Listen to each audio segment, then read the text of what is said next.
नमस्कार दोस्तों, स्वागत है आपका आरजे क्लासेस 2.0 में। आज हम करंट अफेयर के कुछ इम्पोर्टेंट क्वेश्चन पढ़ने वाले हैं। आज है 28 जुलाई। चलिए दोस्तों, पहला क्वेश्चन स्टार्ट करते हैं ज़्यादा समय ना लेते हुए।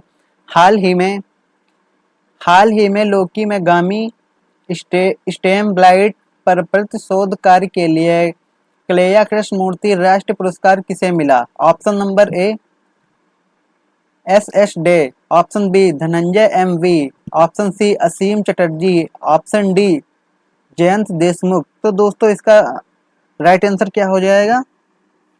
किसको मिला है? तो इसको धनंजय को मिला है। किसको मिला है? धनंजय को मिला है। इसका ऑप्शन नंबर बी हो जाएगा। चलिए दोस्तों, इसके बारे में हम लोग देख लेते हैं क्या है। धनंजय एम.वी जो भारतीय बागवानी अनुसंधान संस्थान में प्रधान वैज्ञानिक हैं। लौकी की गामी स्टेम ब्लाइट प्रतिशोधी किस्मों के विकास में उनके महत्वपूर्ण योगदान के लिए कलैया कृष्णमूर्ति राष्ट्रीय पुरस्कार से सम्मानित किया गया। यह सम्मान कृषि अनुसंधान के महत्व को उजागर करता है, जो फसल की प्रतिरोधक क्षमता और उत्पादकता को बढ़ाने में सहायक है, जो भारत के कृषि विकास के लिए महत्वपूर्ण है। यह पुरस्कार कृषि विज्ञान विश्वविद्यालय बेंगलोर की स्थापना दिवस समारोह के दौरान प्रदान किया गया, जो कृषि में वैज्ञानिक प्रगति की आवश्यकता को रेखांकित करता है। चलिए दोस्तों, अगला क्वेश्चन देखते हैं।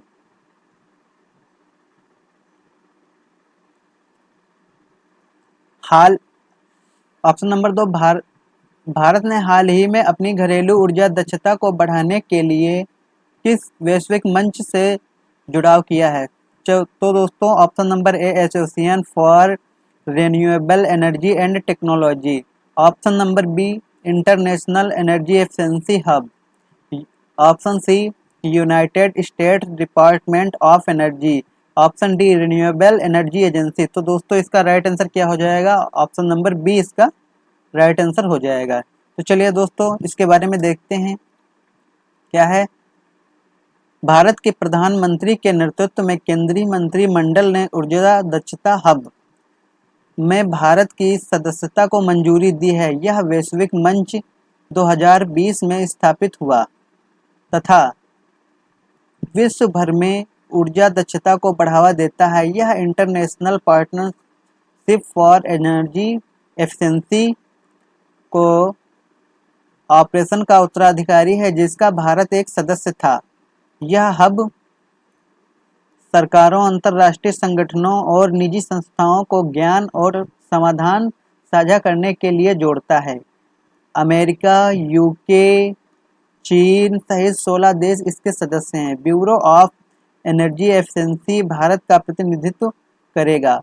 भारत की भागीदारी उसके ऊर्जा दक्षता प्रयासों को बढ़ाएगी और जलवायु परिवर्तन के प्रयासों में योगदान देगी। यह भारत के सतत विकास और ग्रीन हाउस उत्सर्जन को कम करने के लक्ष्यों को अनुरूप करेगा। तो दोस्तों इसका राइट आंसर क्या हो जाएगा? हमारा क्या हुआ था?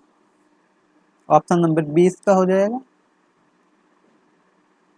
International energy efficiency hub. तो चलिए दोस्तों, अगला क्वेश्चन देखते हैं। हाल ही में सागर कवच अभ्यास कहाँ आयोजित किया गया? Option A Visakhapatnam, option B Chennai Lakshadweep, option C Gujarat दमनदीप और दीव, ऑप्शन डी गोवा। तो दोस्तों इसका राइट आंसर क्या हो जाएगा? पहले हम दोस्तों इसके बारे में पढ़ते हैं, उसके बाद में टिक टिक लगाते हैं। तो दोस्तों इसमें क्या है, कवच अभ्यास कहाँ आयोजित किया गया? तो दोस्तों भारतीय तटरक्षक बल ने 16 और 17 अक्टूबर को गुजरात और दमन द्वीप में तटीय सुरक्षा अभ्यास सागर कवच को आयोजित किया। इस साल यह अभ्यास का दूसरा संस्करण था, जिसे गांधीनगर में तटरक्षक क्षेत्रीय मुख्यालय समन्वित किया। अभ्यास का उद्देश्य समुद्री तटीय सुरक्षा को बढ़ावा देना और मौजूदा मानक संचालन प्रक्रियाओं को मान्य करना था। विभिन्न हितधारकों ने भाग लिया, जिसमें भारतीय नौसेना, राज्य पुलिस, समुद्री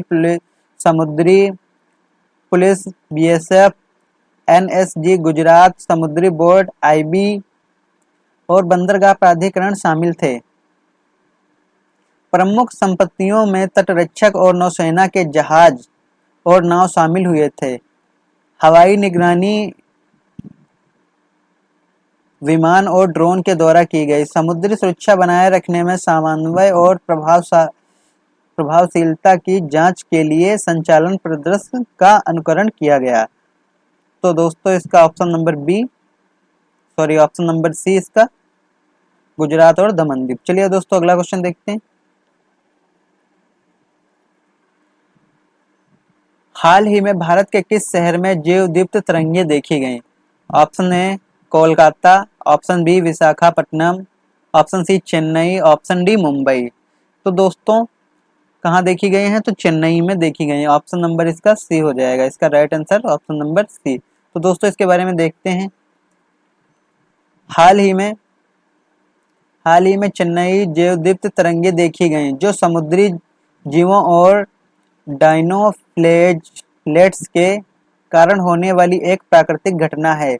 यह सूक्ष्म प्लावक रात में प्रकाश उत्पन्न करते हैं जो समुद्र की सतह पर दिखाई देता है। जैवदीप्त कई समुद्री जीवों जैसे जेलीफिश, मछली, शैवाल, आम जो शिकारियों से बचने के लिए शिकार को आकर्षित करने या प्रजनन के लिए उपयोग की जाती है। यह तब होता है जब एंजाइम लूसीफेरस ऑक्सीजन की उपस्थिति में लूसीफेरिन के साथ प्रतिक्रिया करता है। यह घटना अक्सर गर्म मौसम और कम रोशनी में दिखाई देती है। भारत के अन्य समुद्री तट जैसे हेवलॉक द्वीप, मट्टू बीच और बंगाराम द्वीप पर भी यह अनुभव किया गया है। तो दोस्तों इसका ऑप्शन नंबर क्या हो जाएगा? ऑप्शन नंबर हमारा सी चेन्नई। क्या हो जाएगा? Option number C Chennai. चलिए दोस्तों अगला क्वेश्चन देखते हैं। Question number 5।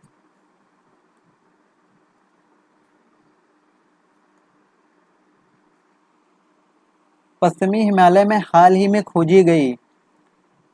ऑप्शन नंबर ए मकड़ी, ड्रैगन फ्लाई, सांप, मेढक। तो दोस्तों क्या पश्चिमी हिमालय में क्या खोजा गया है? तो दोस्तों सांप की प्रजातियां खोजी गई हैं। तो चलिए दोस्तों इसके बारे में देखते हैं। वैज्ञानिकों ने पश्चिम हिमालय नई सांप की प्रजातियां खोजी हैं जिसे अभिनेता लियोनार्डो डिकैप्रियो के नाम दिया गया। यह कोलिब्रिडे परिवार का हिस्सा है जिसमें 1800 से अधिक सांप प्रजातियां शामिल हैं। इस नई प्रजाति के कई छोटे छोटे दांत हैं। यह लगभग 22 इंच लंबी है और इसके गहरे भूरे धब्बे वाला चौड़ा कॉलर होता है। इसकी मजबूत खोपड़ी और कड़ी गुंबदाकार थूथन होता है, यानी इसका मुंह होता है और यह लगभग 6000 फीट की ऊंचाई पर रहता है। इसे आमतौर पर डिकैप्रियो का हिमालय सांप कहा जाता है और यह हिमाचल प्रदेश, उत्तराखंड और नेपाल में पाया जाता है। ये सांप मई के अंत से अगस्त तक सबसे अधिक सक्रिय रहते हैं और विषहीन होते हैं, यानी इनमें जहर नहीं होता है। Option number C. चलिए दोस्तों अगला क्वेश्चन देखते हैं। भारत के बाद कौन सा देश चीन बेल्ट रोड इनिशिएटिव को अस्वीकार करने वाला दूसरा ब्रिक्स राष्ट्र बन गया है? तो दोस्तों ऑप्शन नंबर ए ब्राजील है, ऑप्शन बी दक्षिण Africa, option C Iran, option D Saudi Arab. तो दोस्तों कौन सा इसका अस्वीकार करता है? तो दोस्तों ऑप्शन नंबर इसका ए हो जाएगा, कौन? ब्राजील हो जाएगा। चलिए दोस्तों इसके बारे में देख लेते हैं।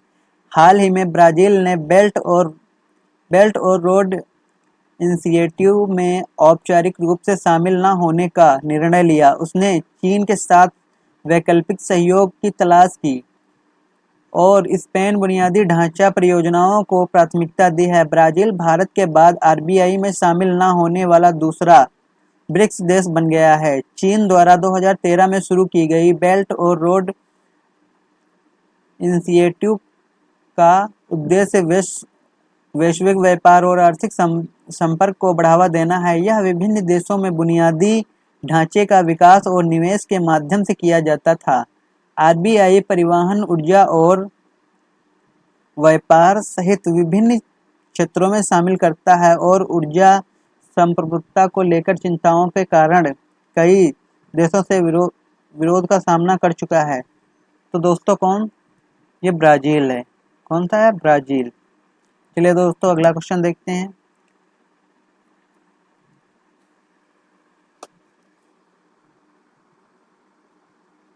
हाल ही में केंद्रीय गृह मंत्री ने नए यात्री टर्मिनल भवन और मंत्री द्वारा का उद्घाटन किस राज्य में किया गया?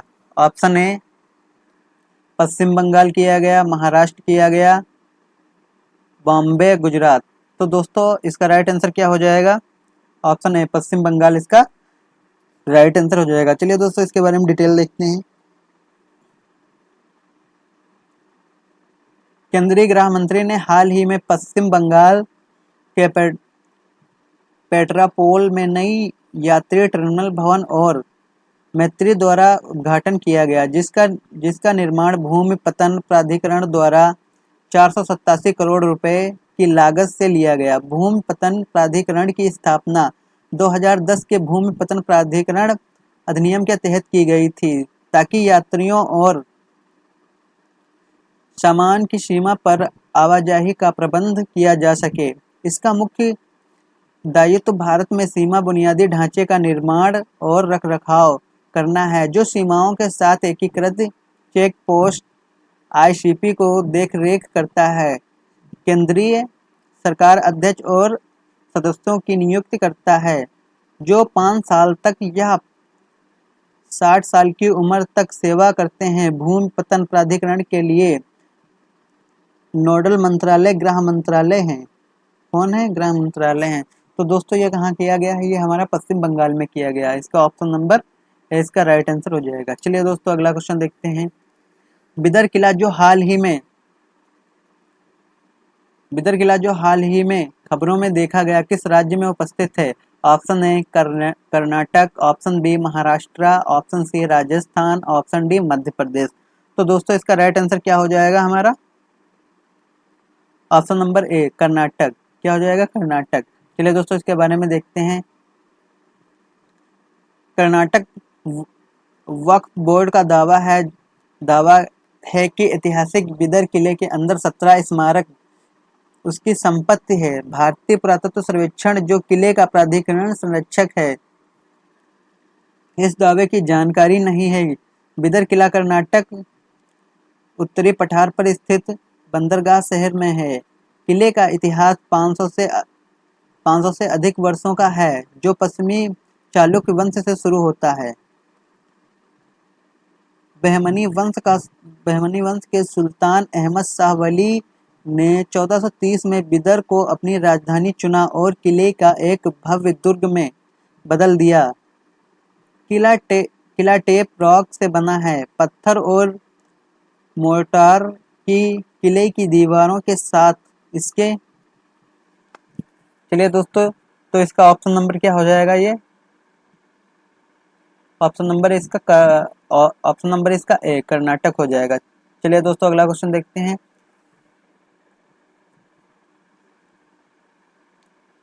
गोटी कोया जनजाति मुख्य रूप से किन राज्यों में निवास करती है? Option A Telangana, Andhra Pradesh, Chhattisgarh, Orissa. Option B Kerala, Tamil Nadu और महाराष्ट्र। ऑप्शन सी उत्तर प्रदेश और मध्य प्रदेश। ऑप्शन डी राजस्थान, गुजरात, झारखंड और बिहार। तो दोस्तों इसका राइट आंसर क्या हो जाएगा? राइट आंसर ऑप्शन नंबर ए इसका हो जाएगा। चलिए दोस्तों इसके बारे में देखते हैं। राष्ट्रीय अनुसूचित जनजाति आयोग ने गोटी कोया जनजाति की स्थिति पर केंद्रीय गृह मंत्रालय और 4 राज्यों से रिपोर्ट मांगी है। कोया जनजाति भारत की कुछ बहुजातियों और बहुभाषी जनजातियों समुदायों में से एक है। इनकी जनसंख्या तेलंगाना, आंध्र प्रदेश, छत्तीसगढ़ और उड़ीसा में केंद्रित है। इनकी जनसंख्या तेलंगाना, आंध्र प्रदेश, छत्तीसगढ़ और उड़ीसा में केंद्रित है। कोया लोग कोया भाषा बोलते हैं। जो एक द्रविड़ भाषा है। यह कौन सी भाषा है? एक द्रविड़ भाषा है, गोंडी से निकटता से जुड़ी है और तेलुगु से प्रभावित है।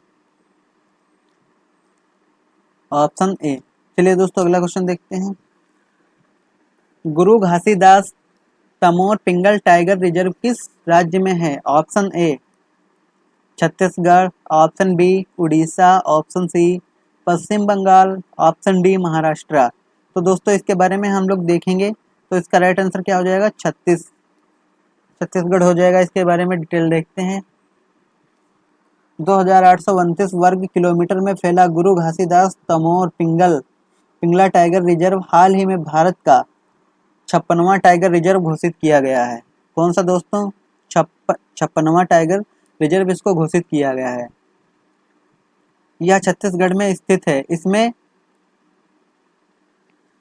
2049.2 वर्ग किलोमीटर का कोर एरिया शामिल है और यह अन्य रिजर्व के साथ सटा हुआ है, जो संरक्षण प्रयासों को बढ़ावा देता है। यह रिजर्व भारत का तीसरा सबसे बड़ा है और इसमें कई संकटग्रस्त प्रजातियों सहित विविध जीव जंतु पाए जाते हैं। यह पहल भारत के वन्य जीव संरक्षण और मानव वन्य जीव के सतत सह अस्तित्व के प्रति प्रतिबद्धता को दर्शाता है।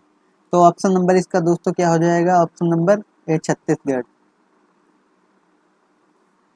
दोस्तों आज के लिए इतना